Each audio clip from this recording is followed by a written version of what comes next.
Solo tú eres santo,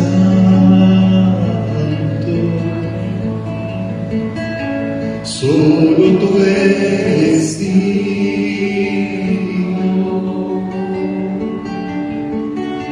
tú eres hermoso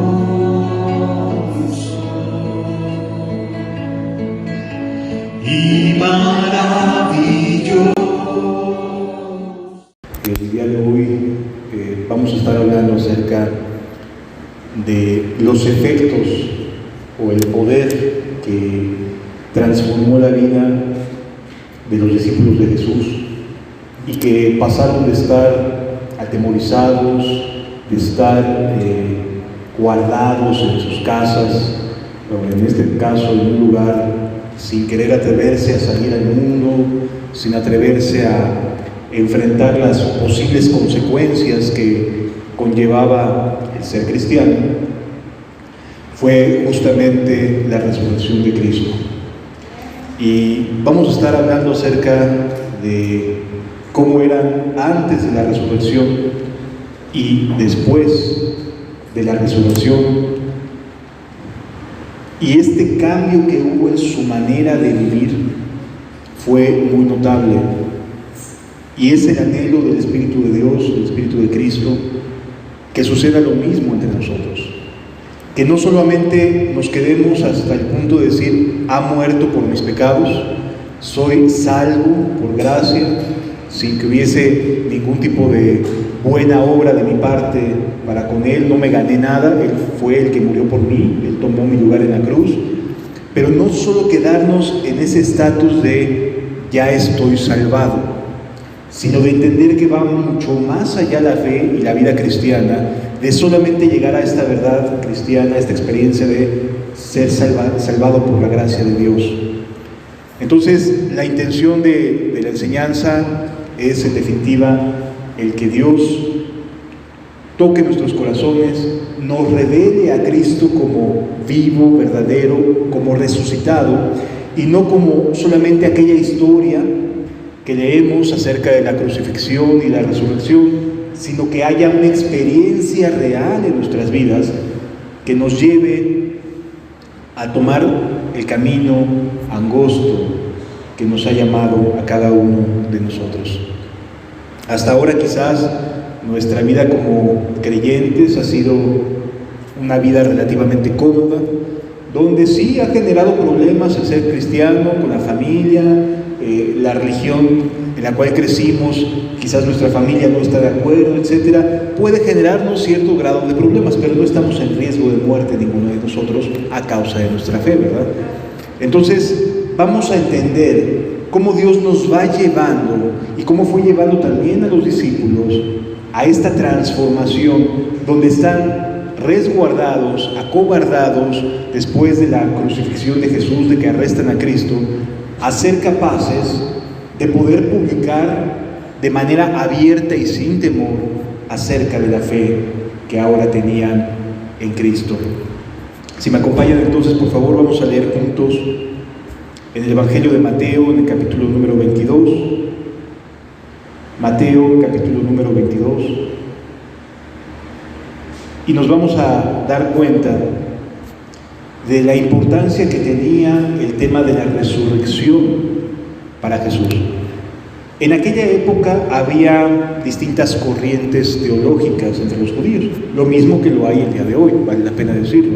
O sea, no ha habido como mucho cambio acerca de cuestiones o de diferencias de posturas teológicas. Había un grupo que era conocido como los saduceos. Este grupo era el grupo más importante de poder entre la religión judía. Aunque no son muy, digamos, nombrados en los evangelios, los saduceos representaban a la clase de élite del grupo de sacerdotes. Saduceos viene de la palabra Sadoc, que fue uno de los más importantes sumos sacerdotes de la época de generaciones hacia atrás. Y entonces los saduceos eran descendientes del linaje del sacerdote Sadoc, por lo cual eran los convocados a estar entre los sumos sacerdotes. Un fariseo no podía estar convocado a ser sumo sacerdote porque los fariseos era una corriente teológica que acaparaba a la mayor parte de las 12 tribus de Israel. O sea, podía cualquier persona con cierta educación crecer a los pies de algún rabino y volverse un fariseo, pero ningún fariseo podía llegar a ser sumo sacerdote. Solo los que descendían del linaje de Sadoc podían llegar a ser sumos sacerdotes. Anás y Caifás provenían de los saduceos. Era la corriente que por herencia podían llegar a ese estatus de ser sumos sacerdotes. Pero no solo era por una cuestión de linaje, sino además eran políticamente muy fuertes. Eran comerciantes, la mayoría de ellos se dedicaban al comercio durante el primer siglo, y la capacidad económica y de influencia que tenían los saduceos era mucho mayor que la de los fariseos. La de los fariseos era más cercana a la gente, de la gente común, las personas que vivían en las distintas ciudades. Los saduceos eran la élite poderosa de Jerusalén, ¿sí? Entonces, entendamos que aunque en la Biblia los señalamientos hacia la hipocresía son más enfáticos de parte de Jesús hacia los fariseos, estos no representaban a la élite. La élite eran los saduceos, los que descendían del linaje del sacerdote Sadoc, ¿de acuerdo? Entonces, para poder entender que cuando Jesús está en este momento que vamos a leer en el capítulo 22 en Jerusalén, le lanzan a Jesús lo mejor de lo mejor que tenían en cuestiones de preguntas teológicas. O sea, las corrientes más populares de la época, en este capítulo las podrías ver representadas, porque primero llegan los escribas, ¿sí? Los que se dedicaban, los que tenían que escribir, y los intérpretes de la ley, y le lanzan una serie de preguntas a Jesús. Llegan los herodianos, que era otra corriente que creía que Herodes el Grande podría haber sido perfilado como el Mesías, ¿sí? Herodes el Grande llegó a ser perfilado por un grupo de judíos como el Mesías porque había completado la construcción del templo y había edificado algunos edificios aledaños al templo, muy hermosos. O sea, hizo muy bello el templo de Jerusalén, el rey Herodes el Grande. Y entonces hubo judíos que decían, este puede ser el Mesías, aunque era un cruel y era una persona que había mandado a matar niños, etc.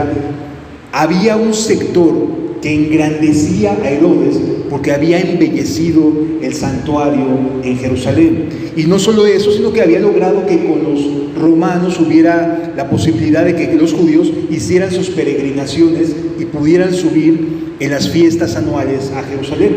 A los romanos no les gustaba la conglomeración de gente, obviamente les molestaba que pudiera haber alguna revuelta, y entonces no les gustaban las cantidades de gente junta, les molestaba, les inquietaba. Y el hecho de que Herodes el Grande hubiera podido lograr políticamente que los judíos pudieran subir en sus peregrinajes a Jerusalén para celebrar allá las fiestas de la Pascua, de los tabernáculos, el de Pentecostés, era algo muy llamativo. Para los judíos, Herodes era alguien espiritual, ¿sí me explico? Y dejaban de lado sus cosas, su comodidad, la vida hipócrita que llevaba Herodes, porque había hecho algunas cosas muy sobresalientes para la religión judía. Entonces llegan en el capítulo 22, llegan los escribas, los intérpretes de la ley, llegan también los herodianos a tratar de tentar a Jesús. Es cuando les dice, ¿de quién es esta imagen que tiene esta moneda? Del César. Pues den al César lo que es del César y a Dios lo que es de Dios. O sea, este es un momento en el cual Jesús está recibiendo un embate de parte de las distintas corrientes teológicas de la época. Y aquí lo que vamos a leer a continuación es el embate que tiene de la élite Jesús, o sea, de los sacerdotes, de los que podían postularse como sumos sacerdotes, de los saduceos.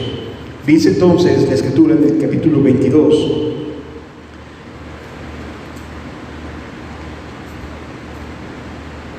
Mateo capítulo 22, a partir del el versículo número 23.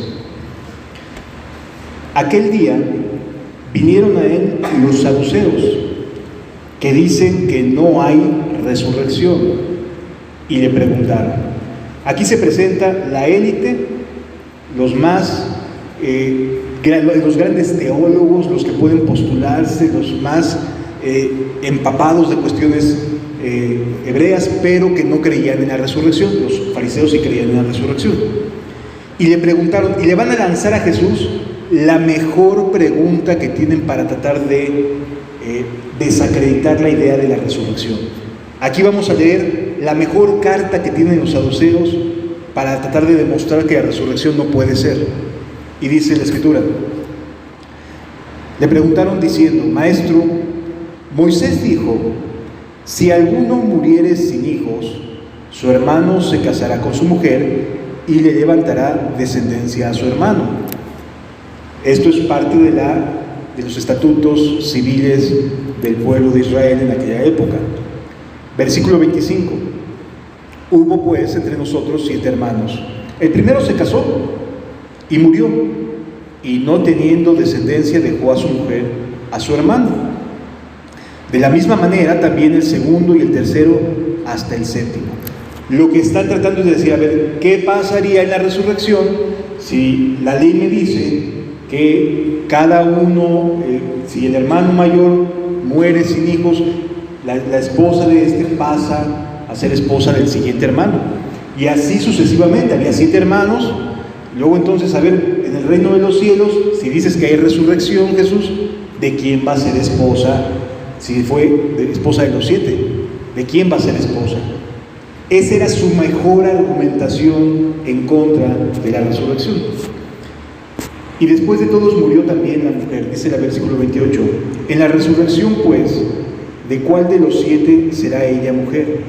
Ya que todos la tuvieron. Entonces respondiendo Jesús les dijo: erráis ignorando las Escrituras y el poder de Dios. Los saduceos estaban basándose en las Escrituras, ¿verdad? Pero no las estaban interpretando bien. Muchas veces podemos escuchar a personas que apelan a la Biblia, pero no necesariamente quiere decir que están interpretando correctamente las Escrituras. Y aquí Jesús nos dice que ignoran, les dice a ellos, a los más expertos en la Biblia, les dice: ignoráis las Escrituras, pero no solo las Escrituras, sino también el poder de Dios. O sea, hay dos cosas que Jesús les atribuye a la máxima élite religiosa de la época. Ignoras la Biblia, pero además de ignorar la Biblia, ignoras el poder de Dios. Dos cosas que tienen que ir de la mano siempre en un liderazgo: Biblia y poder de Dios. ¿Sí? Son las dos cosas que tienen que existir dentro del llamado que Dios hace al ser humano para que le sirva dentro del ámbito del liderazgo. Tiene que saber las Escrituras, pero también tiene que haber poder de Dios en él, o a través de él, mejor dicho. Continúa diciendo las Escrituras: porque en la resurrección ni se casarán, ni se darán en casamiento, sino serán como los ángeles de Dios en el cielo. Qué duro es para alguien cuando el mejor argumento que tiene, así se cae a pedazos, porque ignoran que en el reino de los cielos no hay esta misma cuestión del matrimonio. Esto solo fue dado al ser humano.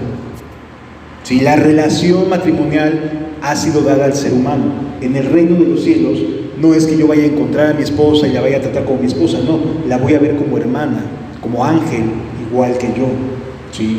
Igual que cada uno de ustedes. Serán como ángeles, seremos como ángeles en el reino de los cielos. El tipo de relación que existe hoy en día en la tierra y de personas que están muy anhelantes de las cuestiones matrimoniales y de vivir con alguien, etcétera, va a ser únicamente temporal, porque en el reino de los cielos no hay ese mismo tipo de relación que hay aquí en la tierra. En el reino de los cielos todos seremos como ángeles. No habrá necesidad de tener intimidad, de casarse ni de darse en casamiento. No lo va a haber. ¿Sí me debe entender, amados? Es una cuestión exclusivamente dada a los seres humanos. En el reino de los cielos no va a ser de la misma manera que aquí en la tierra. Dice, porque en la resurrección ni se casarán ni se darán en casamiento. Esto no va a existir en el reino de los cielos, sino serán como los ángeles de Dios en el cielo. Pero respecto a la resurrección, en principio les dice, están ignorando completamente las Escrituras, por un lado, porque en el Antiguo Testamento sí aparecían ángeles, ¿verdad? Sí había ángeles, sí había manera de investigar y de estudiar y darse cuenta que el reino de los cielos no se mueve de la misma manera que en el reino de los hombres. Pero eso lo ignoraban. Ellos estaban contentos con su mejor argumento para desestimar la resurrección. Y ahora les dice, pero respecto a la resurrección de los muertos, ¿no habéis leído lo que os fue dicho por Dios cuando dijo, yo soy el Dios de Abraham, de Isaac y el Dios de Jacob? Dios no es Dios de muertos, sino de vivos. La resurrección es real. Y de igual manera para todos aquellos que creen que muriendo entramos en una especie de letargo, no. Dios es Dios de vivos. Están vivos todos los santos del Antiguo Testamento, están vivos todos los santos que fueron después de Cristo, Charles Spurgeon, Whitefield, Wesley, todos los santos que han vivido a través de generaciones, están vivos el día de hoy delante de la presencia de Dios Altísimo. No es que estén en un letargo, no, están vivos, están conscientes, están disfrutando de la presencia del Dios vivo y verdadero, porque Dios no es Dios de muertos, ni tampoco es Dios de dormidos. La palabra dormir es una manera tierna de referirse a fallecer, pero no significa que no haya una conciencia de las personas que hoy mueren, van al Hades o al seno de Abraham, derechito. Sí lo vamos comprendiendo. No hay un espacio intermedio, no hay Biblia que lo pueda sustentar. Mueres, y por eso Jesús le dice que estaba crucificado al lado, hoy estarás conmigo, ¿en dónde? En el paraíso. Dios es Dios de vivos, no de muertos. Y en la parábola que enseña de Lucas, Jesús, que enseña la historia de Lázaro y el rico, muere el Lázaro y es llevado por Dios ¿a dónde? Al seno de Abraham. Llegan los ángeles por él y se lo llevan, y está vivo, y está consciente, y está despierto. Y muere el rico y es llevado no por los ángeles, les dice que despierta en el Hades, en el infierno, en el duelo, en la angustia. Ellos ya están sufriendo desde ahorita, no van a sufrir adelante, ya están sufriendo hoy en día. Sí. La vida no termina y entramos en una especie de limbo. No, amados. O estamos en el paraíso con Dios, o estamos en el Hades, en el Seol. ¿Sí me doy a entender? Es Dios de vivos nuestro Dios. Es Dios de vivos, no de muertos. ¿Qué sucedió? ¿Cuál fue la reacción cuando escucharon esto las personas? Versículo 33 dice, oyendo esto la gente se admiraba de su doctrina. Era algo que no habían escuchado antes, amados. Nadie les había podido contestar a esta pregunta a los saduceos. Quizás alguno diría, no, pues quién sabe qué vaya a suceder, ya Dios sabrá, ya empezaron con respuestas medio ambiguas, ¿no? Pero no, Jesús les dice, vamos a ser como ángeles, vamos a ser como ángeles, así.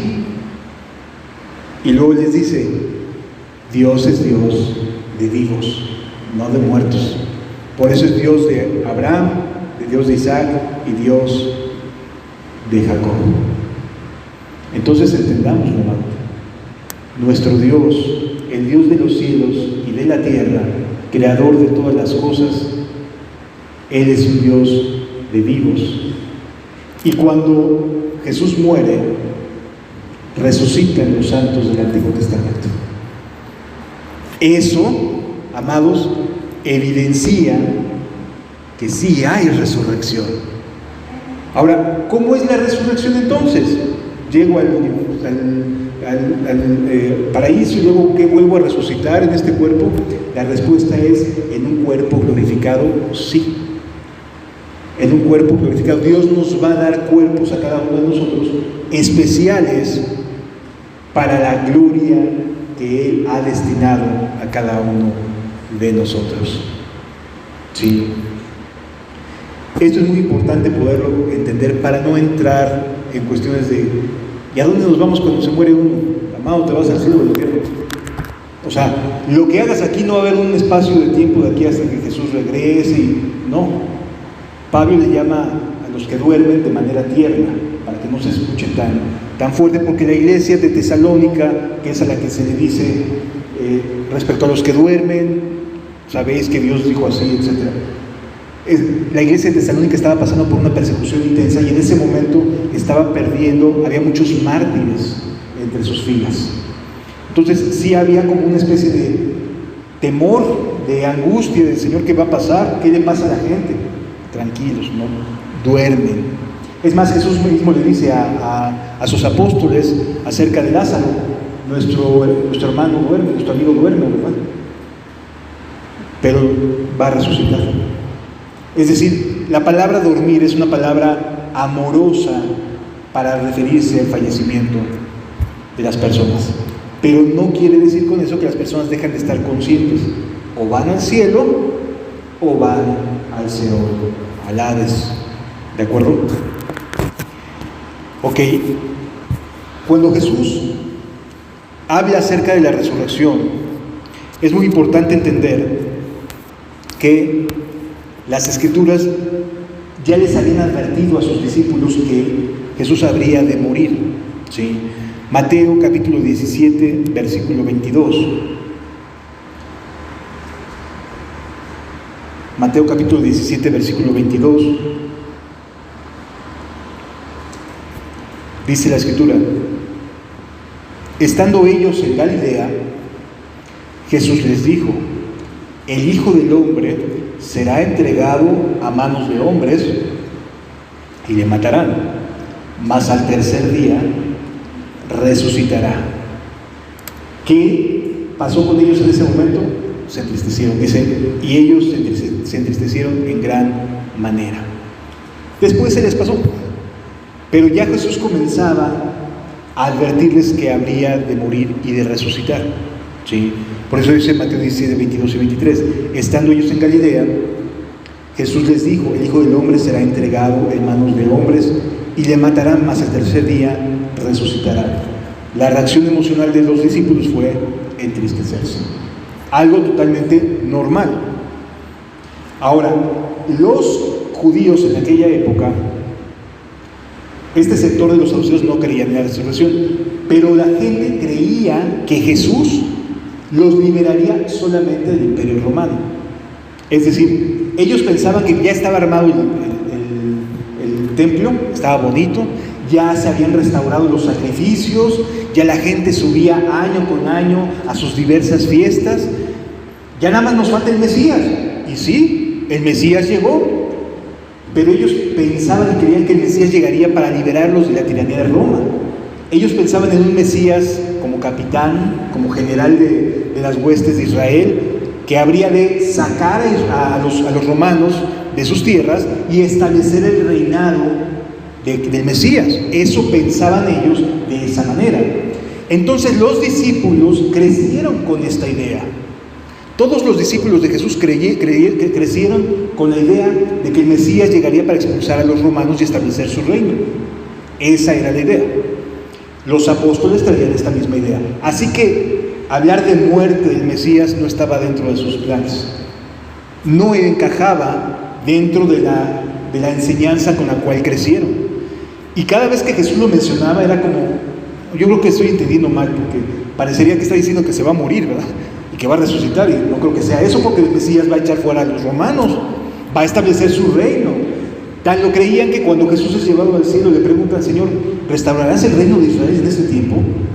O sea, ellos todavía, viéndolo resucitado, creían y pensaban que el reino de los cielos se iba a establecer restaurando el reino de Israel y a partir de ahí gobernar al mundo. Eso es lo que ellos creían. Así que cuando Jesús comienza a decirles, voy a Jerusalén y me van a entregar en manos de gentiles y me van a hacer mucho daño y voy a sufrir y al tercer día resucitaré, no entraba, o sea, de momento lo entendían así como que, ¿de qué está hablando? Y a lo mejor aquí como dice Mateo, se sentían tristes, pero no reflejaba un entendimiento de lo que se venía para ellos. Hasta este momento Jesús y ellos se relacionaban físicamente. El tipo de relación iba a cambiar, porque Jesús ya se iba a ir. Y ellos, los apóstoles, y a partir de ahí la iglesia de Cristo se iba a relacionar con Cristo de una manera distinta, a poderlo ver, tocar, sentir, escuchar su voz de manera audible, comer con Él. Esas cosas que los apóstoles sí vivieron, iban a cambiar para ellos mismos y para el resto del cristianismo en toda la historia. Continúa diciendo la Escritura ahora en Marcos capítulo número 8. Marcos capítulo número 8.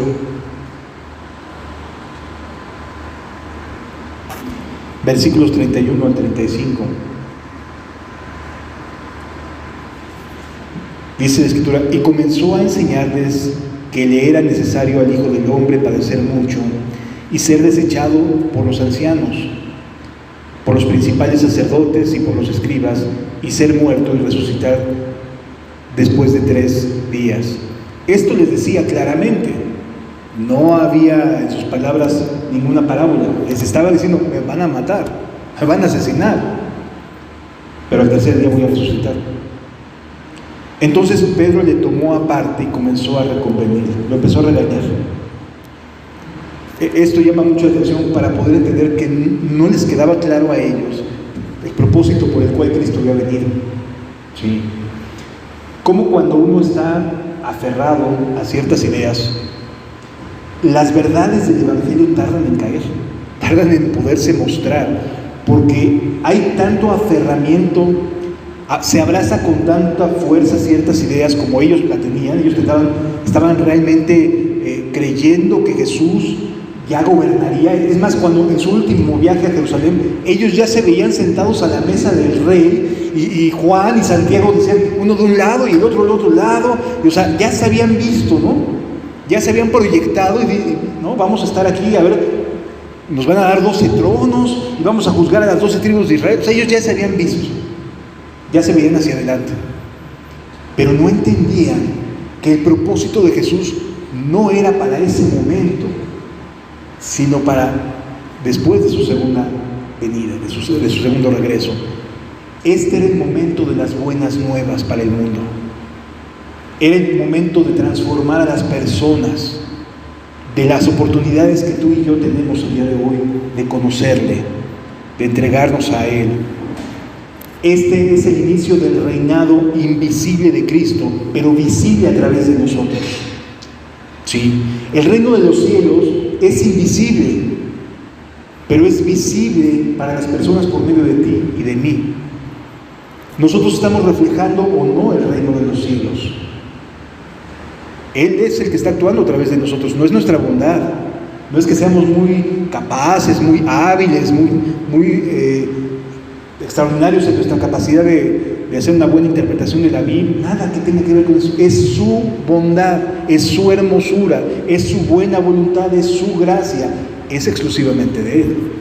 En el ser humano no hay nada bueno, todo depende de su bondad y misericordia. Entonces, aquí vemos cómo Pedro quiere reconvenirle, ¿no? Así como que, ¿qué te pasa, Señor? ¿De qué estás hablando? Pero él, mirando a sus discípulos, respondió a Pedro diciendo, quítate delante de mí, Satanás, porque no pones la mira en las cosas de Dios, sino en las de los hombres. A mí me enseñaron que el Mesías iba a gobernar, Señor. ¿De qué estás hablando? De que te van a matar. ¿Cómo nos podemos aferrar en muchas ocasiones a cosas que tenían sustento bíblico? Sí. En el Antiguo Testamento sí habla del gobierno de Cristo. Sí habla del gobierno de Cristo, Pero los tiempos y las interpretaciones eran de los hombres, no eran del Espíritu de Dios. Era de la interpretación rabínica, pero no de la interpretación del Espíritu de Dios, que habría de abrir el Evangelio a los gentiles todavía.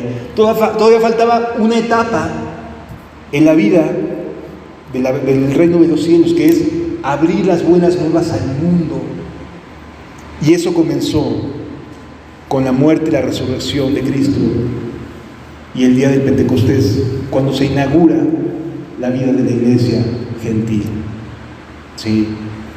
Es decir, amados, muchas veces podemos tener buenos argumentos bíblicos para entender ciertas cosas, pero es necesario que Dios venga y nos revele y que nos enseñe, que nos abra nuestra cabecita, porque a veces de verdad somos cabezas duras. Lo digo con todo amor y respeto, pero es que a veces nos cuesta mucho trabajo entender que las maneras en las cuales se interpreta la Biblia no siempre son las más cercanas al espíritu de las Escrituras. Dependemos de Él, absoluta y exclusivamente de su buena voluntad, de su amor a querernos enseñar. Entonces le dice a Pedro y a los demás: quítate delante de mí, Satanás. O sea, no se lo dijo solo a Pedro, lo escucharon los demás. O sea, estas cosas van más allá de las cosas de los hombres. Por eso le dice: quítate delante de mí, porque no pones tu mirada en las cosas de Dios, sino en las de los hombres. Versículo 34. Y llamando a la gente y a sus discípulos les dijo: si alguno quiere venir en pos de mí, y no entiende que hay que ir a la cruz, y no entiende que hay que morir, y no entiende que hay un precio que pagar por seguir a Cristo, no puede ser discípulo de Jesús. Si alguno quiere venir en pos de mí, niéguese de sí mismo, tome su cruz y sígame, porque todo aquel que quiera salvar su vida la perderá, y todo aquel que pierda su vida por causa de mí y del Evangelio la salvará. ¡Qué contraste con lo que ellos querían! Ellos querían un reinado, y Jesús les dice: tienes que negarte a ti mismo e ir a la cruz. Es un mensaje muy distinto al de todo es miel sobre hojuelas, ¿verdad? Todo es bonito, Cristo el resolvedor, el que resuelve todos los problemas, no vas a tener líos, nadie te va a hacer nada, vas a ser feliz y vas a estar... ¡No! Niéguese a sí mismo cada día, tome su cruz y sígame. No son una forma de vida que al mundo le agrade, no es la propuesta del mundo. Aquel que quiera salvar su vida la va a perder. No puedes caminar en este mundo mientras al mismo tiempo decirte cristiano. No. Es negarse a sí mismo, decirme no a lo que yo quiero. Es que yo quiero y tengo ganas de esto, Señor, pero me digo no, por causa del reino de los cielos. Es que yo quisiera estabilidad, no quisiera andar con angustia de saber qué va a pasar el día de mañana, qué va a pasar el día pasado mañana. Es decir, uno quisiera adelantarse y decir: quiero tener la seguridad de que en 2-3 meses voy a seguir estando estable. No. Negarse a sí mismo es decirme no a algo que yo quiero y que no necesariamente es algo malo, que quede claro. Algo que yo deseo, decirme no y sufrir pérdida por causa de decirme no, de negarme a mí mismo, tomar las consecuencias, la cruz y seguir a Cristo. Por eso hoy en día no hay muchas personas que les atraigan, por ejemplo, las misiones o el perder su vida, el dejar cosas, el cambiarse de lugar por causa del Evangelio. Esas cosas hoy en día ya no se ven tan fácilmente. Son muy escasos las personas que se atreven a moverse de un lugar a otro exclusivamente por el reino de los cielos. La mayoría se puede mover por causas de trabajo, le va a ir mejor, ¿no? Pero por causa del reino de los cielos es algo difícil de encontrar, porque en el reino de los cielos se ocupan decisiones de decir no a la comodidad, no a la tranquilidad, a la estabilidad, etc. Y uno dirá: ¿qué tiene de malo? No tiene nada de malo, parecen cosas lícitas y buenas, pero el camino de Jesús es el de niéguese a sí mismo, tome su cruz y síganlo. Y se los está diciendo inmediatamente después de que Pedro le dice, no, que no te contesta esto, Señor. ¿Qué estás diciendo? ¿Cómo que te van a entregar? ¿Y cómo que los ancianos te van a desechar y que te van a matar? ¿Qué estás diciendo? Pues vámonos por otro lado, Señor. Pero no es así, hermanos. Si queremos seguir a Cristo, no puedes esperar que el camino sea un poquito más amplio. Tiene que ser el angosto, por donde yo no quiero ir. Ese es el camino que a mí no me conviene, a mí. Pero si Él quiere que camine por ahí, voy a avanzar por ese camino. Sí me doy a entender, amados. Cristo no es alguien que esté buscando simpatizantes. Cristo no quiere tu simpatía, quiere tu corazón. Cristo no quiere que solamente seas alguien que dé pasos de vez en cuando. Quiere que te entregues enteramente a Él, que lo busques en serio, que busques hacer su voluntad. No quiere tu simpatía, no quiere tus palabras simpáticas que sean empáticas con lo que Él vino a hacer. Quiere tu corazón, quiere que tu vida sea suya. Si lo entendemos, amados. Quiere que tu vida deje de ser tuya y le pertenezca a Él. Para eso vino nuestro Señor Jesús.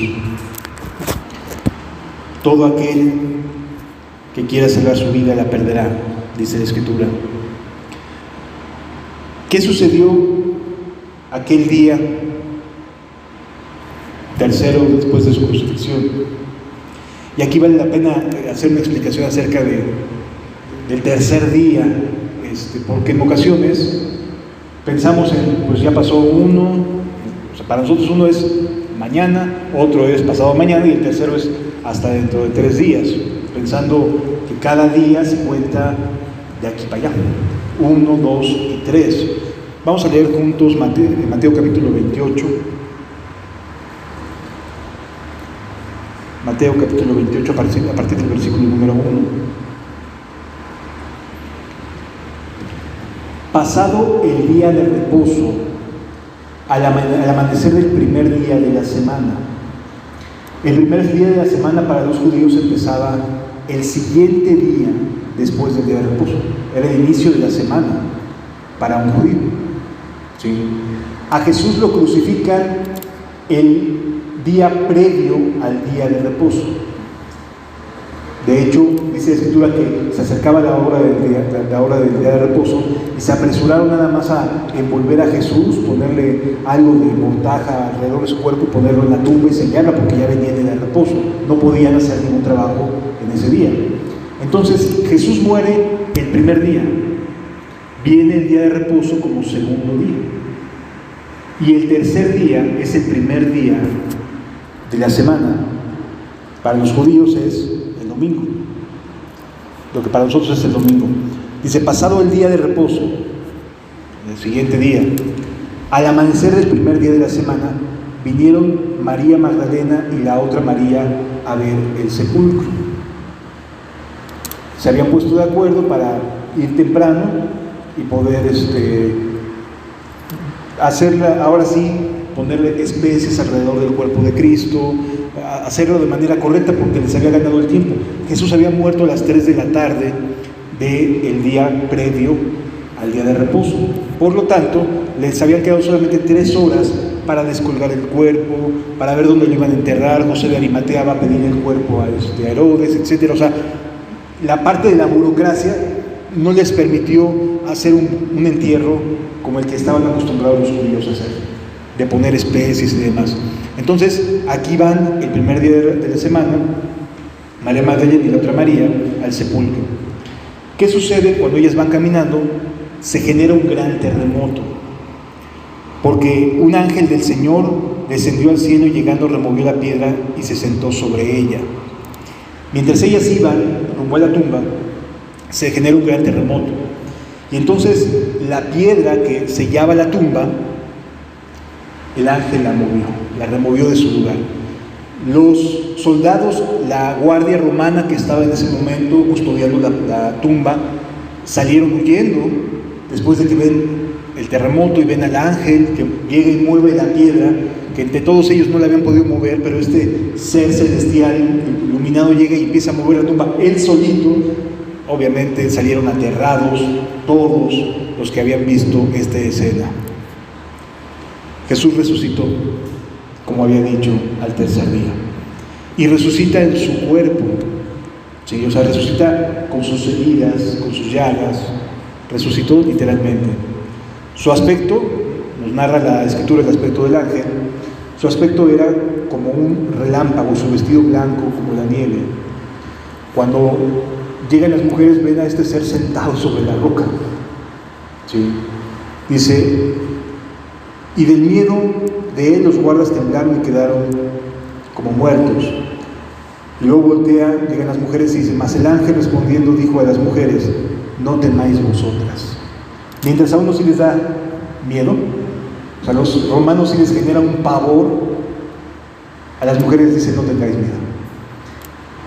¿Te has dado cuenta cómo Jesús siempre quiere dejar tranquilo a los suyos? Siempre los quiere dejar en paz, no los quiere con miedo. A los romanos sí salieron despavoridos, pero las mujeres voltean al ángel y les dicen, no temáis vosotras, porque yo sé que buscáis a Jesús, el que fue crucificado. Versículo 6, no está aquí, pues ha resucitado como dijo. Venid y ved el lugar donde fue puesto el Señor. Ya no nada más era una cuestión de una invitación a creerle al ángel, que ya de por sí era un momento muy sublime, sino que el propio ángel les dice, vengan, para que vean que ya no está el cuerpo. O sea, no había duda de que había resucitado, ¿sí? E ir pronto, después de que vean que no está la tumba vacía, e ir pronto y decir a sus discípulos que ha resucitado de los muertos, y he aquí que va delante de vosotros a Galilea, allí le veréis, he aquí os lo he dicho, ¿sí?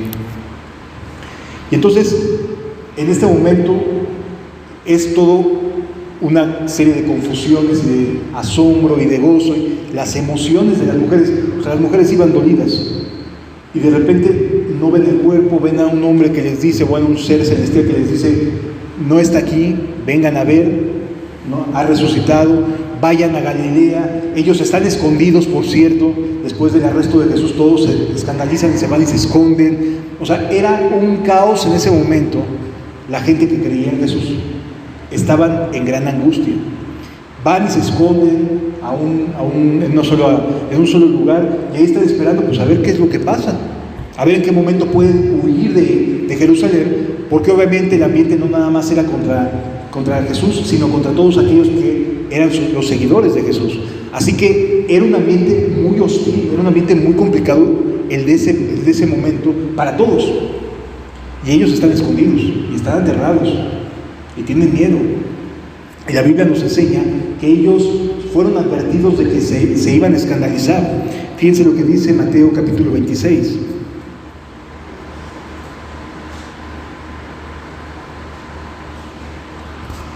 Versículos 31 al 35.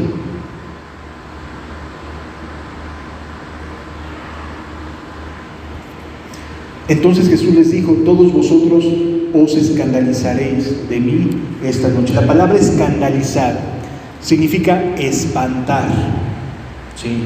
Que lo que va a suceder los va a espantar, les va a generar escándalo. ¿Qué es esto? ¿Qué está pasando? Se nos está cayendo a pedazos todo lo que habíamos creído, lo acaban de arrestar, lo van a matar. O sea, todo lo que habían creído, hasta sus errores de doctrina, cuando decían es que va a gobernar desde Jerusalén y va a echar fuera a los romanos, hasta eso se les estaba cayendo, todo se les estaba viendo abajo en ese momento.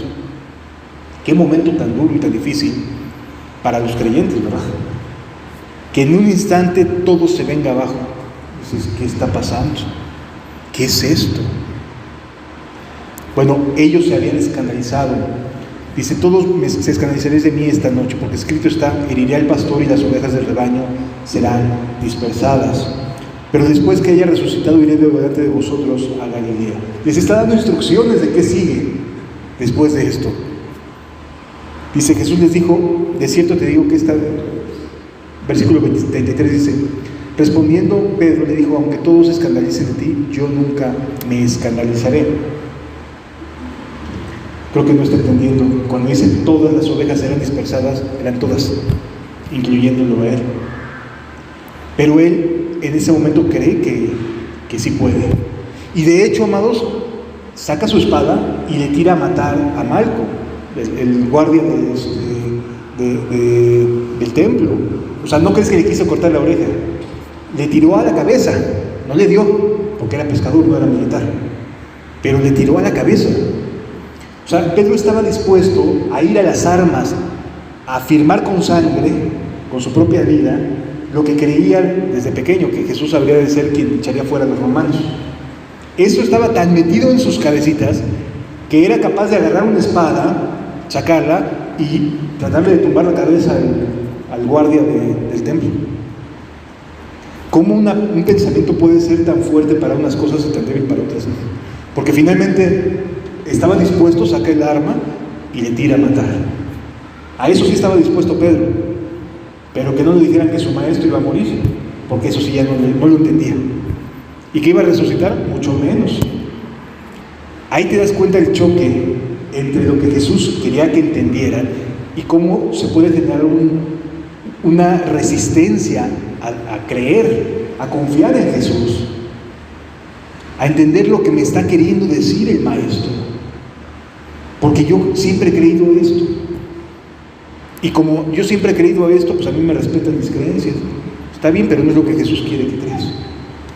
Sí me doy a entender. O sea, tú puedes decir lo que sea, pero ¿qué es lo que Él quiere que creas? Eso es lo complicado, eso es lo desafiante.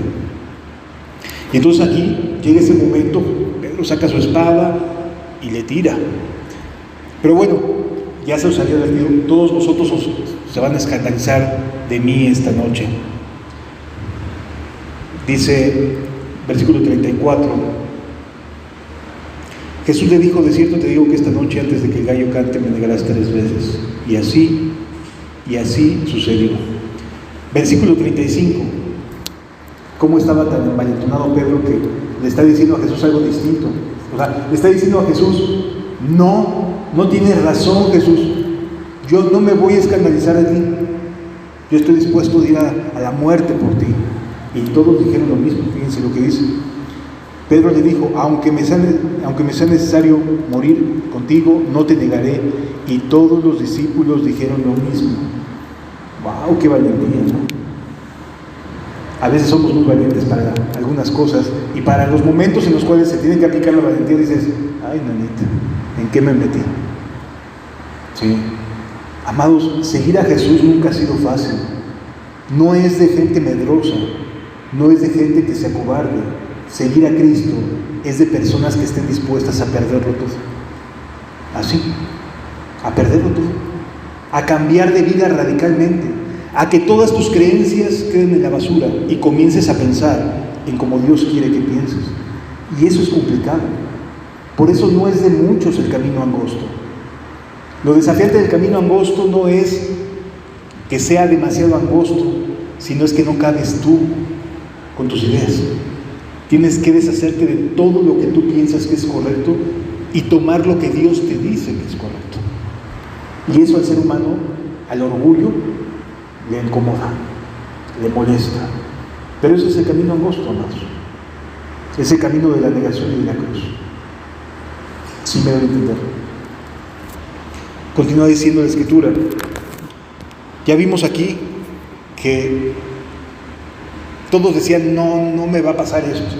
Sin embargo, llega la noche y todos se dan a la fuga. Con excepción de Pedro. Pedro sí se quedó y agarró la espada y: no, pues vamos, en nombre de Cristo, ¿no? Pues ellos sí creían que era Jesús el Mesías.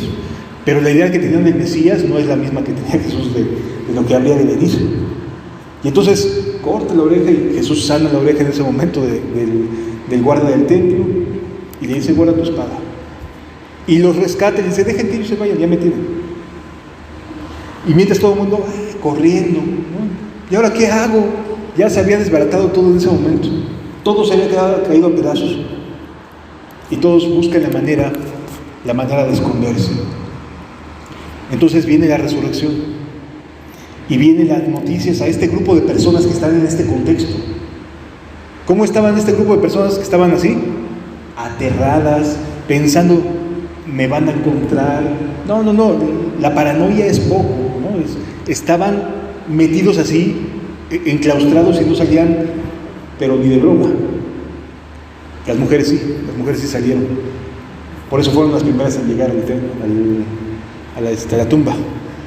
Porque muchas veces, mientras que el ser humano, el varón está todo aterrado, la mujer a veces tiene que tomar la iniciativa de salir a recibir el mensaje de Cristo.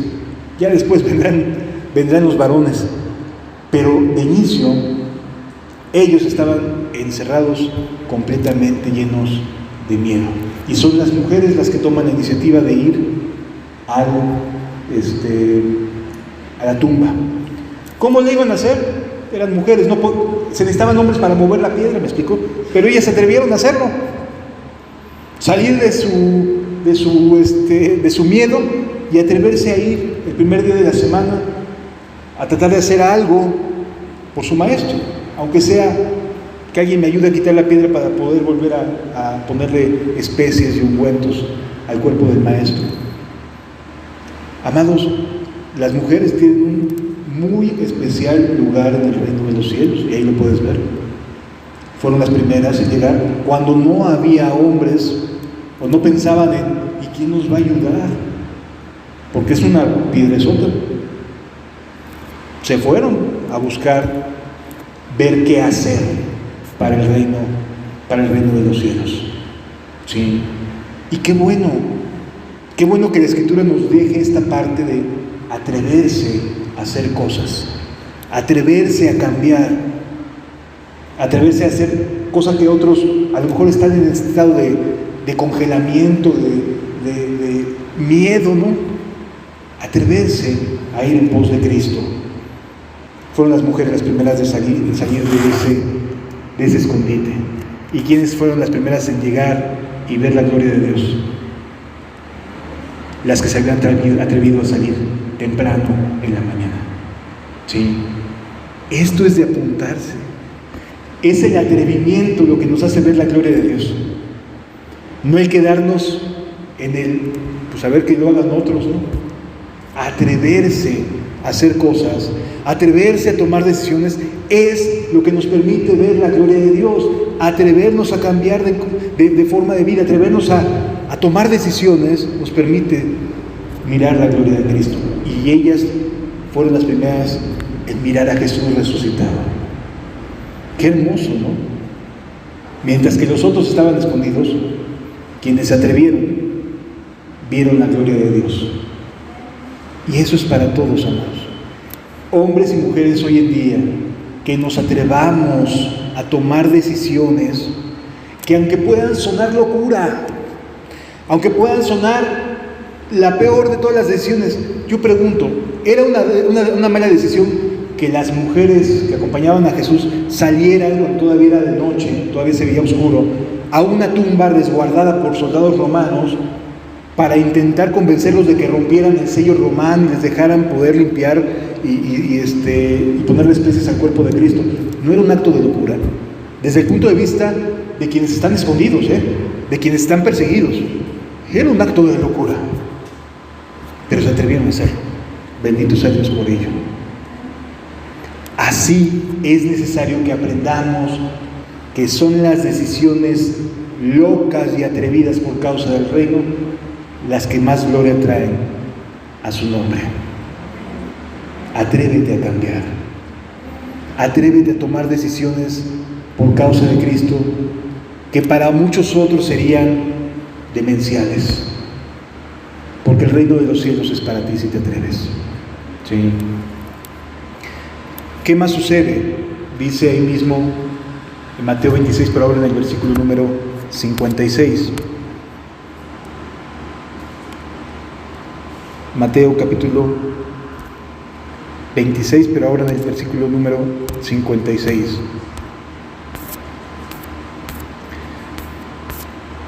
Dice la Escritura: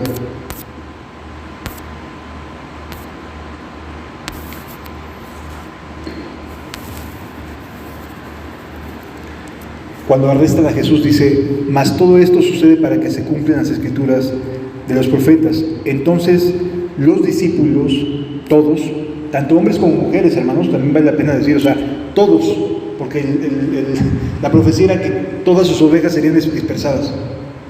Todos y todas también se dispersaron. Buscaron dónde irse a esconder.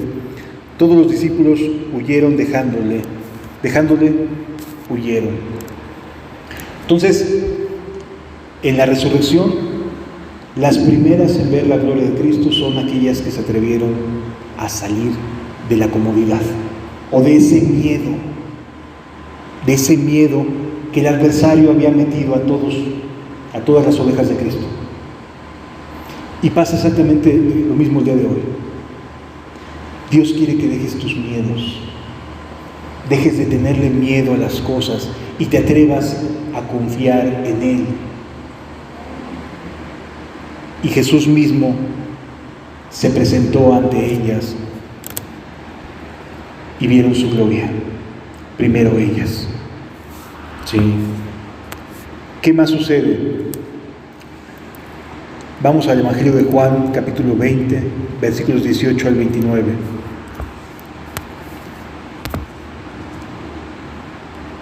Juan, capítulo 20, versículos 18 al 29, perdón.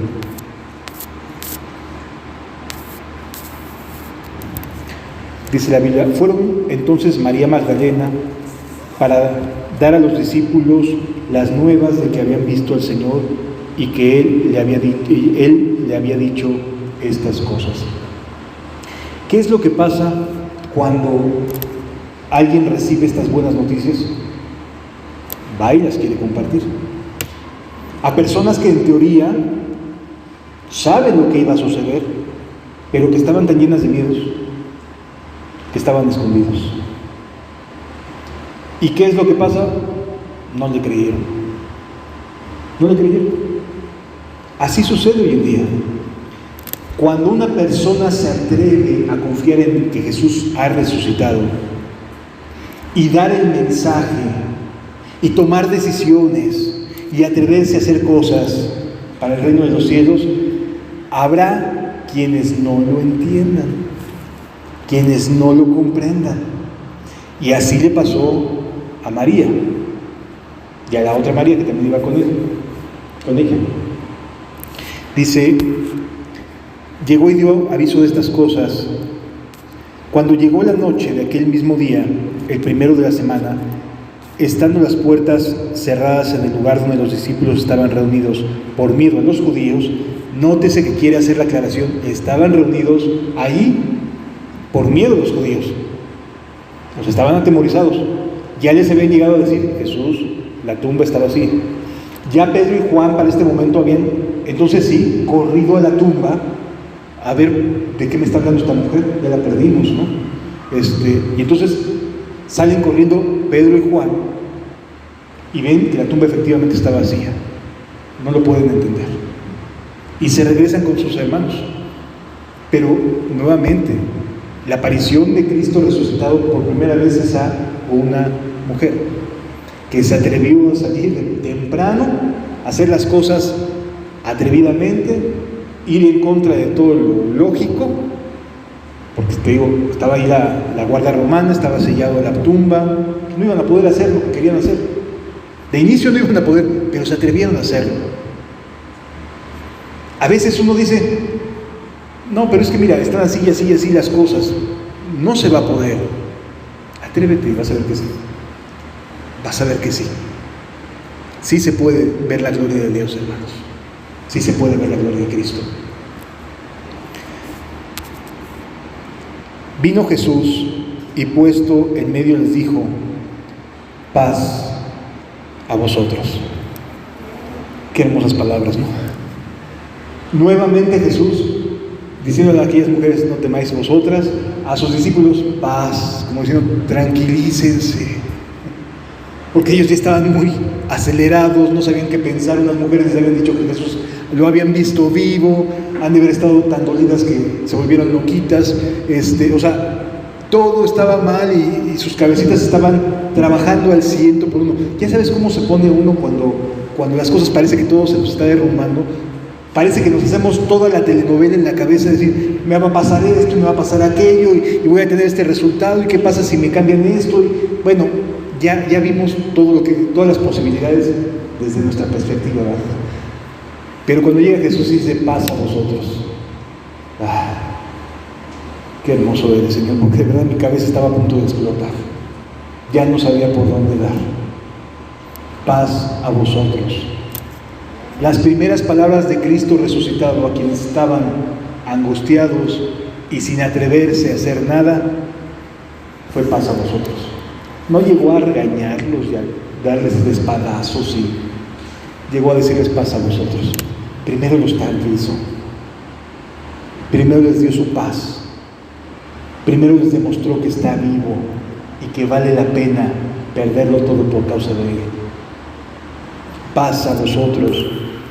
Y cuando les hubo dicho esto, les mostró las manos y el costado, a todos. Les dijo, sí, soy yo mismo. No están viendo un espíritu, no están viendo una visión. No, soy yo. Aquí está mi costado y aquí están mis manos. Resucité. Dice, y los discípulos se regocijaron viendo al Señor. La muerte no había vencido a Jesús. Y esto les cambió la vida. Este es el momento en el cual tú estás viendo a personas con miedo que habían oído de otros que Jesús vivía. Jesús teniendo su propio encuentro con ellos y diciéndoles paz a vosotros. Eran discípulos, ya habían sido salvados, ya no tenían deuda, habían sido redimidos, pero estaban con miedos, diciéndoles paz a vosotros. Primero los calmó, les transmitió su paz. Qué hermoso es Jesús como nuestro pastor, ¿no? Porque hay ocasiones en las cuales parece que los hermanos luego somos bien espaderos, ¿no? Y les decimos las cosas de tal manera que quisiéramos que las personas despertaran de su letargo a través de espadazos, y lo que Jesús hizo fue decirles paz a vosotros y presentarse como vivo y verdadero delante de ellos. No hay mayor testimonio para que nuestro Señor nos llene de paz que decir, aquí estoy yo. Yo vivo y reino por los siglos de los siglos. Así es nuestro Señor. Versículo siguiente dice, versículo 21, dice, entonces Jesús les dijo otra vez, paz a vosotros.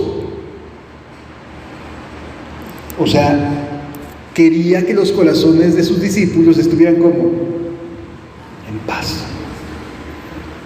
Bueno sería que todos aprendiéramos que la voluntad de Cristo es que sus discípulos estemos en paz, que no estemos conflictuados, que estemos en paz. Paz a vosotros. Como me envió el Padre, así también yo os envío a vosotros. Se los está diciendo en ese momento. Vayan, yo los envío. Amados, aquí no estamos de nuestra propia cuenta,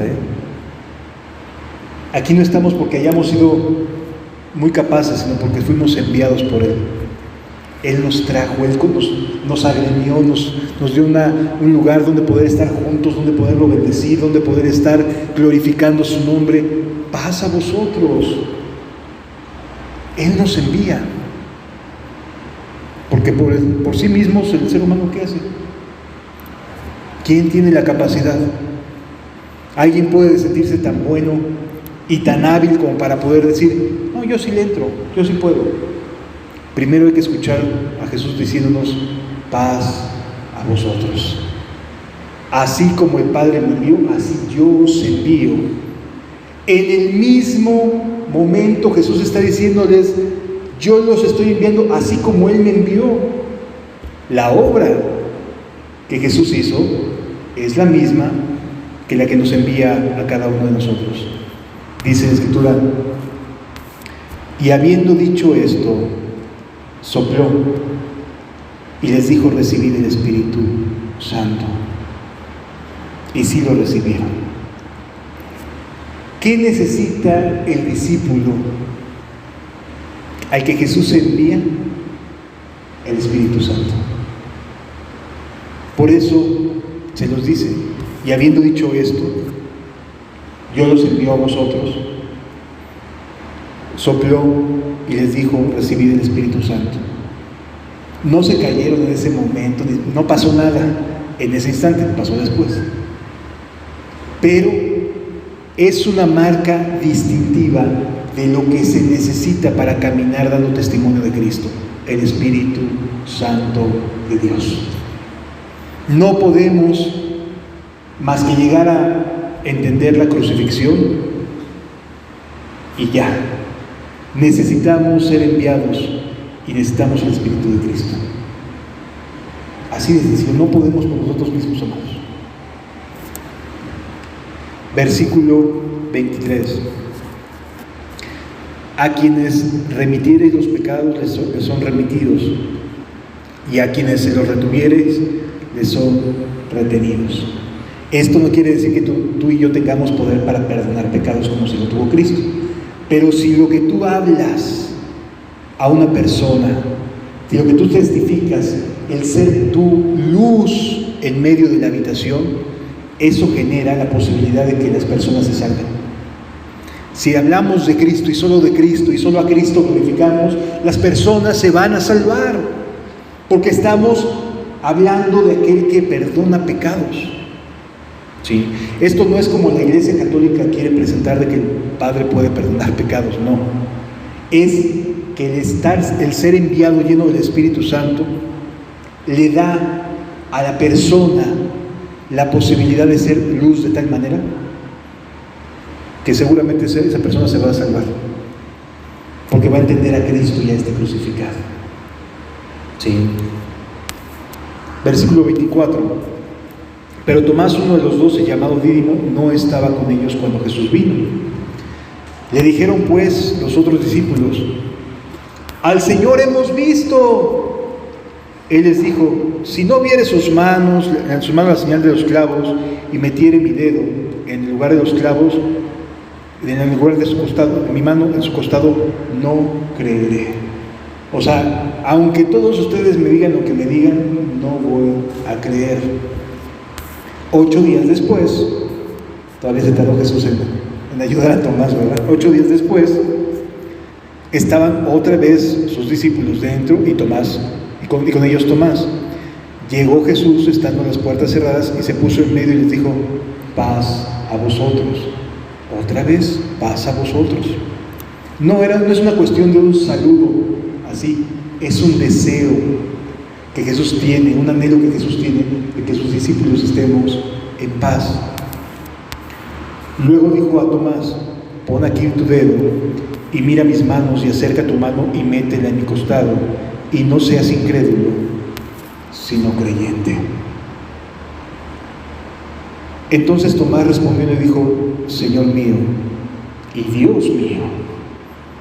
En ese momento, una persona que no creía en la resurrección creyó, y también le cambió la vida. Y Tomás fue uno de aquellos mártires que murieron en la India como misioneros. Aquel que, si no lo veo, no lo creo, murió siendo atravesado por sacerdotes paganos en la India. A ese grado llegó su fe. Así que mucho cuidado cuando decimos: yo hasta no ver, no creer, porque cuando aparezca Dios y te diga: cree, no seas incrédulo sino creyente, ten la seguridad de que te va a enviar también a dar tu vida por Él. Sí me doy a entender, amado. La fe es activa, es de atreverse, no es de estar encerrado en una habitación, es de que el Espíritu Santo nos lleva de un lugar a otro de distintas maneras y por distintos caminos. Él los conocerá y también nosotros en su momento. Versículo 29. Jesús le dijo: porque me has visto, Tomás, creíste. Bienaventurados todos nosotros. Jesús le dijo, porque me has visto, Tomás, creíste. Bienaventurados los que no vieron y creyeron. O sea, nosotros somos bienaventurados, sumamente dichosos. ¿Por qué? Porque nos ha concedido Dios una fe distinta, una fe que no depende de nuestros ojos, que no depende de haberlo escuchado de manera audible, que no depende de creer en Él porque hayamos visto algún milagro de manera con su mano puesta sobre alguien. No, que depende de su influencia en nuestras vidas, de su espíritu en nuestras vidas. Eso es maravilloso, hermanos. Es hermoso. No depende de nuestros sentidos, depende de la fe que nos entregue, que nos conceda tener para confiar en Él y atrevernos a hacer cosas. Sí me doy a entender, amados. Cuando Dios nos concedió el irnos como misioneros a Veracruz, yo no escuché una voz audible, amados, que me dijera: vete a la sierra. No. Vino una fe y una convicción para dejar todo e irme a la sierra. Y cuando Dios nos llama de estar ahí en Veracruz a Argentina, no hubo una voz, no hubo ángeles que me dijeran: deja tu país, vende todo lo que tienes y vete a la Argentina. No, vino una fe, una convicción de que Dios me estaba convocando a la misión internacional. Es Él el que lo hace, no es que uno sea bueno, tenga capacidades por encima de otros, no.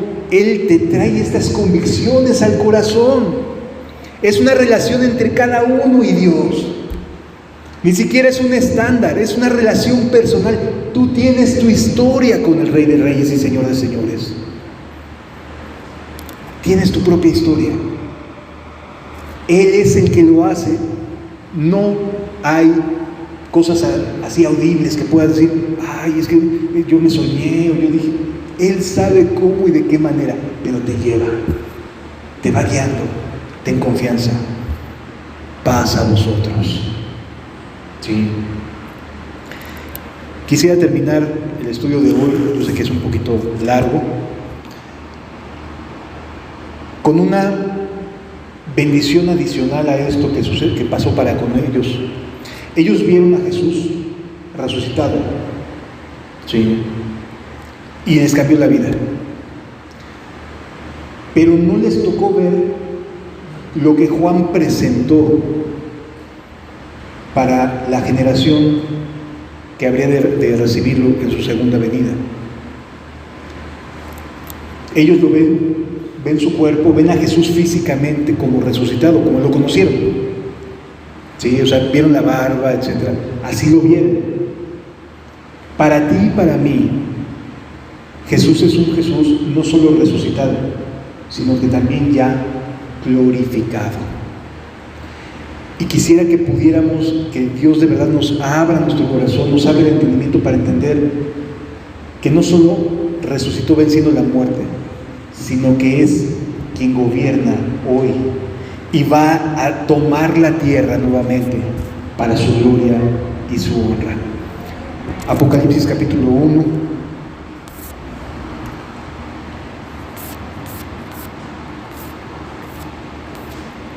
Versículo 9 en adelante. Dice la Escritura: yo, Juan, vuestro hermano y copartícipe vuestro en la tribulación, en el reino y en la paciencia de Jesucristo, estaba en la isla llamada Patmos por causa de la palabra de Dios y del testimonio de Jesucristo. Yo estaba en el Espíritu. ¿Qué significa esto? Que estaba orando. Estaba en el Espíritu, estaba intercediendo, estaba orando ahí en la isla de Patmos. Dice: en el día del Señor, y oí detrás de mí una gran voz como de trompeta. ¿Quién conocía mejor la voz de Jesús? Juan. Era, de entre todos los discípulos, era el más cercano a Cristo. Así que si alguien conocía la voz de Jesús, era Juan. Pero aquí la voz de Cristo, Juan la compara a una voz como de trompeta. No con la voz que había tenido, ni siquiera cuando se les presentó resucitado y que les dijo, pasa a vosotros, sino se le presenta como una voz de trompeta. Estamos a punto de ver a Jesús glorificado, no solo resucitado, sino además glorificado. Dice, y oí detrás de mí una gran voz como de trompeta que decía, yo soy el alfa y la omega. O sea, el principio del abecedario y el fin del abecedario en griego. Alfa es la primera letra del abecedario griego y omega es la última letra del abecedario en griego. El primero y el último. ¿Cómo se está presentando Jesús ante el discípulo más cercano que tenía? Como el todo, desde el principio hasta el fin. Él es el todo. El alfa y el omega, el primero y el último. Escribe en un libro lo que ves y envíalo a las 7 iglesias que están en Asia. Es decir, la voluntad de Cristo es que conozcamos las cosas que habrán de venir. No es una cuestión de, ay, me da miedito. Es la voluntad de Cristo que las iglesias escuchen y vean a Jesús glorificado. Que están en Asia, en Éfeso, a Éfeso, Esmirna, Pérgamo, Teatira, Sardis, Filadelfia y Laodicea. Y me volví para ver la voz que hablaba conmigo. Y vuelto, vi 7 candeleros de oro. Lo primero que ve y que además le resalta en ese momento a Juan fue 7 candeleros de oro. 7 candeleros es como los candeleros judíos, ¿sí? Los que tienen 7 brazos. Bueno, ve 7 candeleros de oro. El número 7 dentro de la numerología bíblica refleja plenitud. Esto significa que Jesús está en medio de la iglesia a través de todos los tiempos. La iglesia es la que ilumina, la que ha sido enviada al mundo para ser luz y sal de la tierra, ¿sí? Y entonces Juan voltea y ve 7 candeleros de oro, donde se pone la luz. Y en medio de los 7 candeleros, a uno semejante al Hijo del Hombre. Y nada más dijo semejante, y él lo conocía. Dice, alguien semejante al Hijo del Hombre. Pero algo muy hermoso, Jesús está en medio de sus iglesias. No importa hace cuántos años, no importa hace cuántas décadas, Jesús está en medio de su iglesia. Que cada una tenga nombres distintos: Esmirna, Pérgamo, Filadelfia, Teatira. Está en medio de sus iglesias, de todas las que realmente estén caminando como Cristo quiere que caminen, ¿sí? Y vi uno semejante al Hijo del Hombre, vestido de una ropa que llegaba hasta los pies.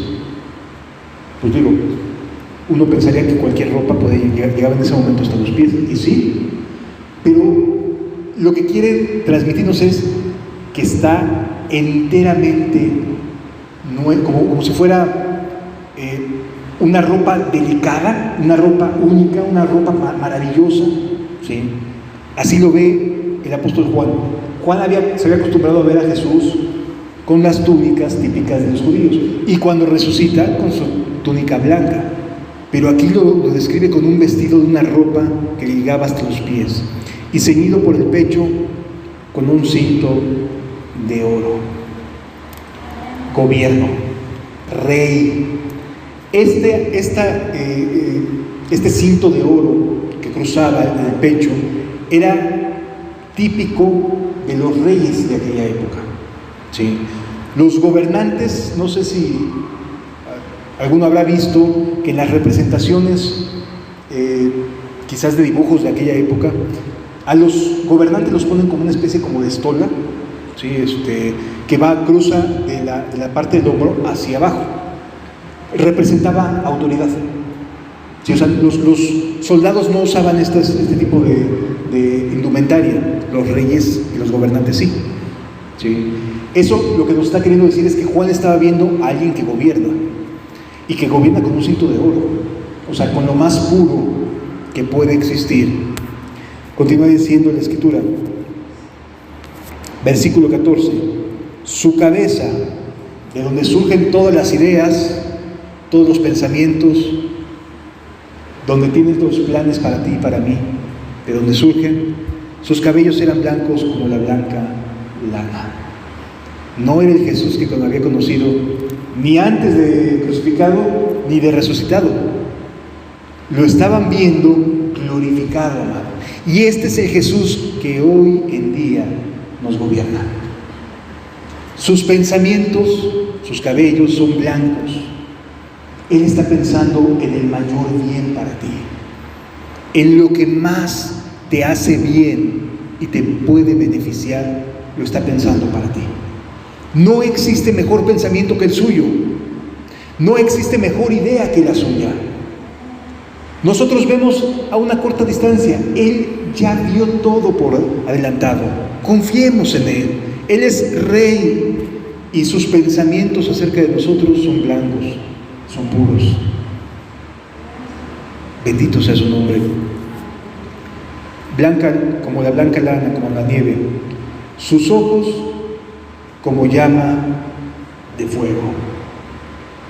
Esto no lo había visto Juan antes, y Juan estuvo siendo testigo de la resurrección, pero estaba siendo testigo de la glorificación de Cristo, y nos lo está dejando a ti y a mí, porque ni siquiera los apóstoles, él fue el último en morir, no conocieron esta descripción de Jesús hasta que llegaron al cielo después de haber sido martirizados.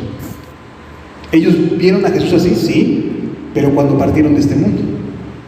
Aquí Jesús nos está concediendo, en su infinita misericordia y bondad, se está presentando con nosotros de una manera maravillosa, única, poderosa. Es Rey y Señor, gobierna sobre sus iglesias, se mueve en medio de ellas, a través de los siglos. A través de las distintas iglesias que estemos aquí en la Ciudad de México, fuera de la Ciudad de México, en otros países, somos suyos y nos gobierna y nos brinda su paz y su amor. Sus ojos son ojos como llama de fuego. Todo lo ve, todo lo consume, todo lo escudriña, todo lo purifica con simplemente vernos. Amado, Jesús glorificado nos purifica con el simple hecho de estar aquí entre nosotros. No lo merecemos, pero nos hace más cercanos a Él. Sus ojos son ya como llama de fuego, y sus pies semejantes al bronce bruñido.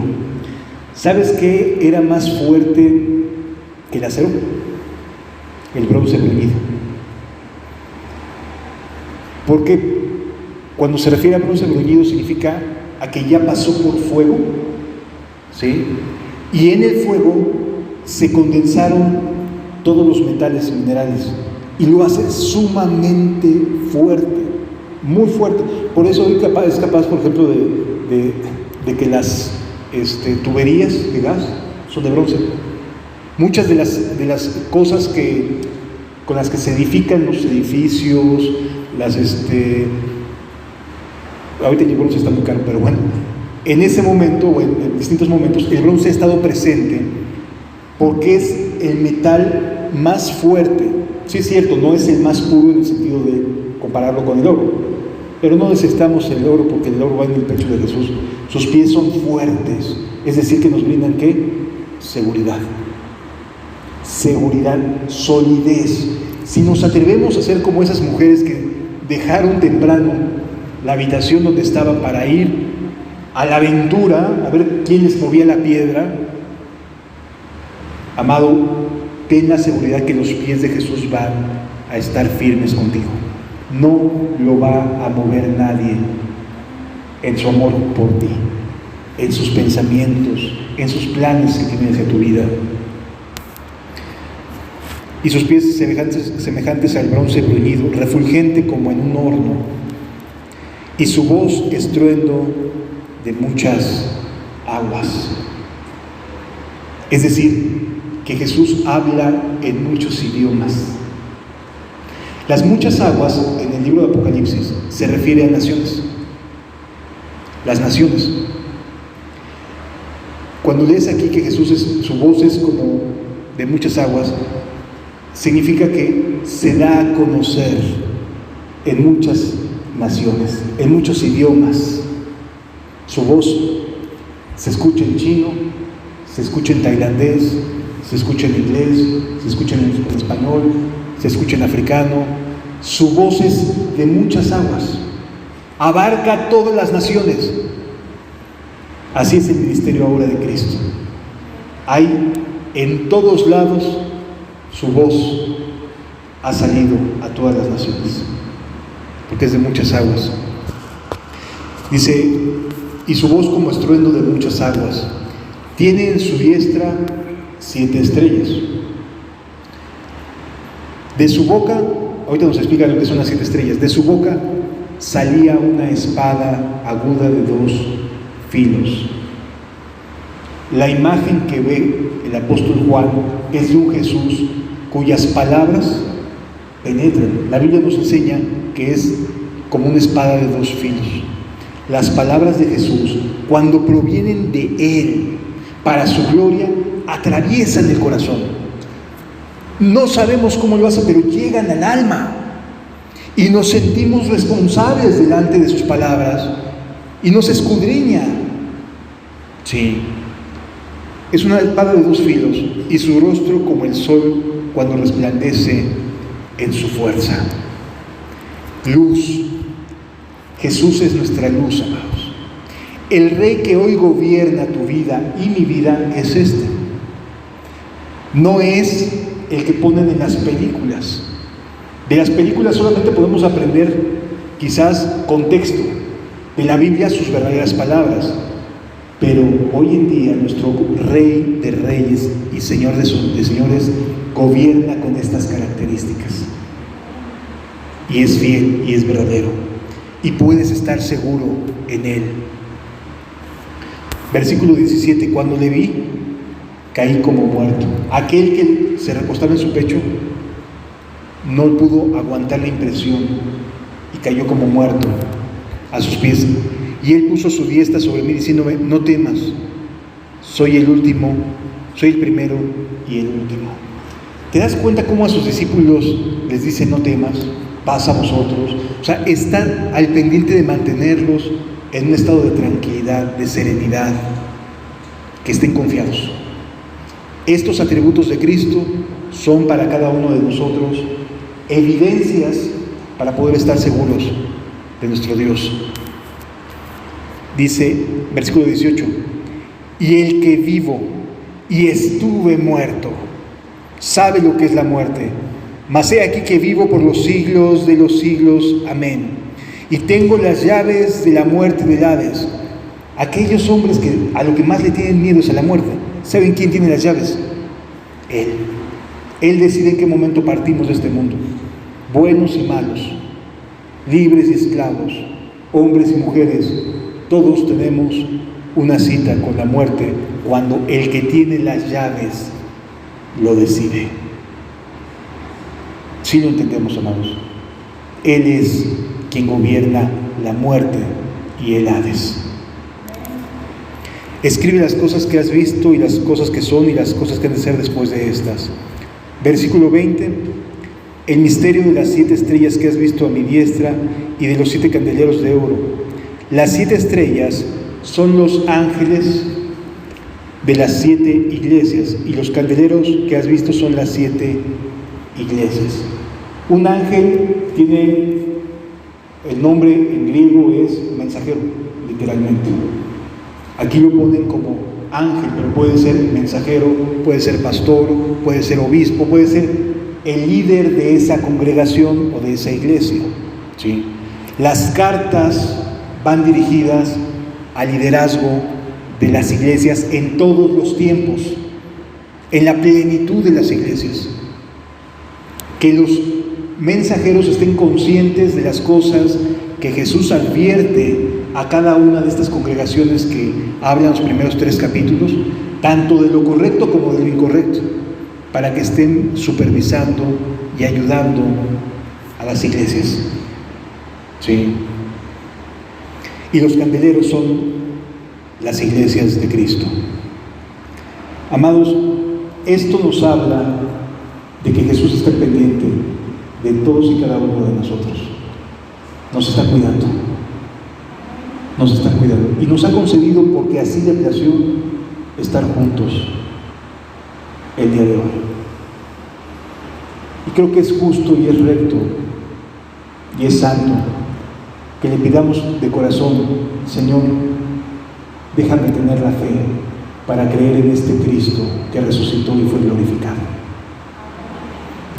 Dame esa fe, Señor, para que mi vida sea transformada y no tenga miedo ni de lo presente, ni de lo pasado, ni del porvenir.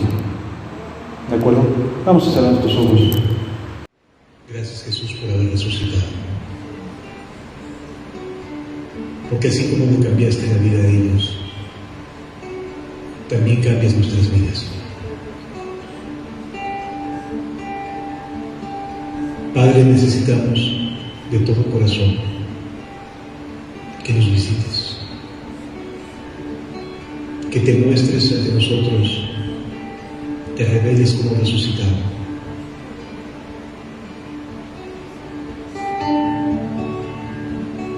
El Rey resucitó, su gloria nos dejó y pronto volverá.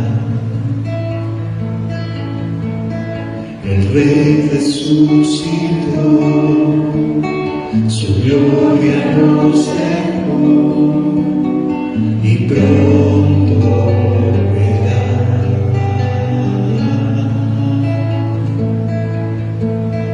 El Rey resucitó, su gloria nos dejó y pronto volverá.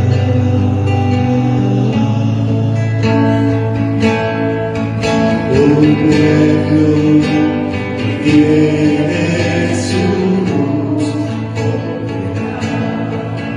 Un pueblo que santo es volverá. Gracias, Jesús. El Rey resucitó, su gloria nos dejó y pronto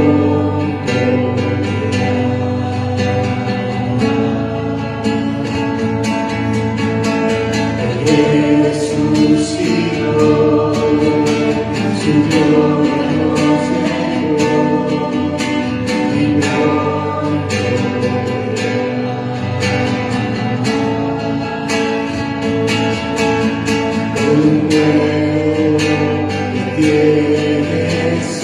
luz.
Tú eres el santo, el Dios vivo y verdadero. En ti creemos, Señor. A ti elevamos nuestra voz, Señor. Gracias, Señor Jesús. Gracias por habernos dado vida, Señor. Bendito seas, Señor.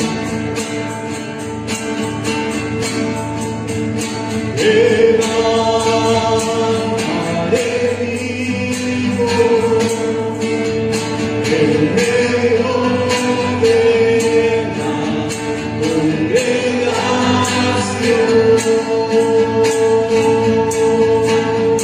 y con todo mi ser diré al Señor, tú eres mi Dios.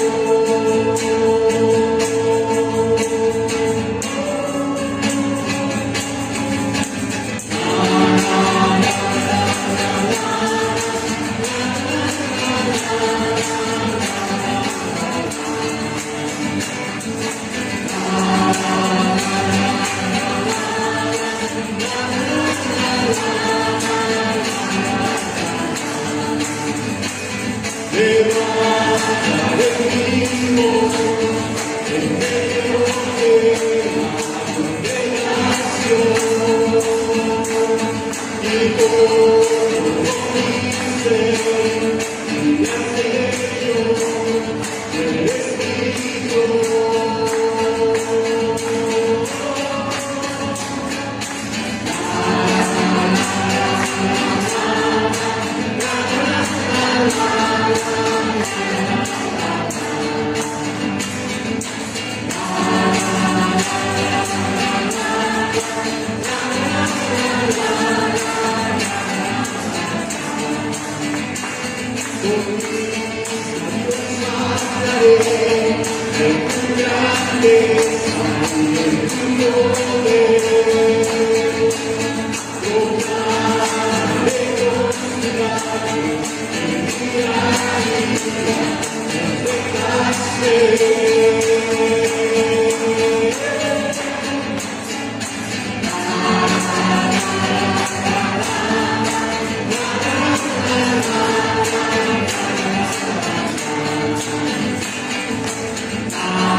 Cristo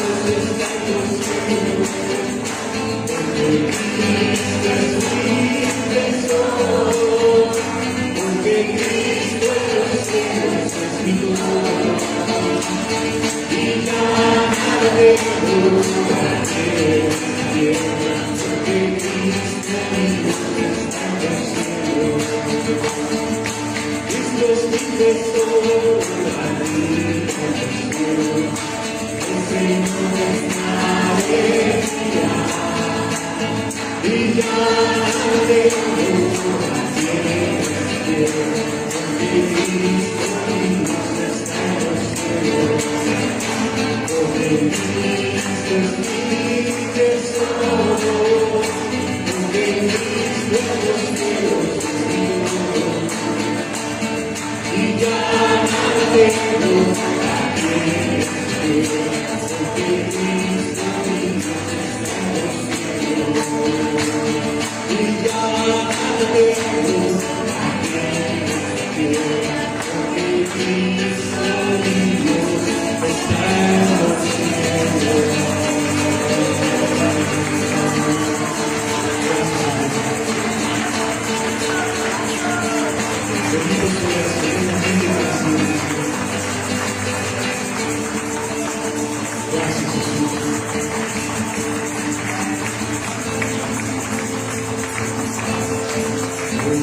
Jesús.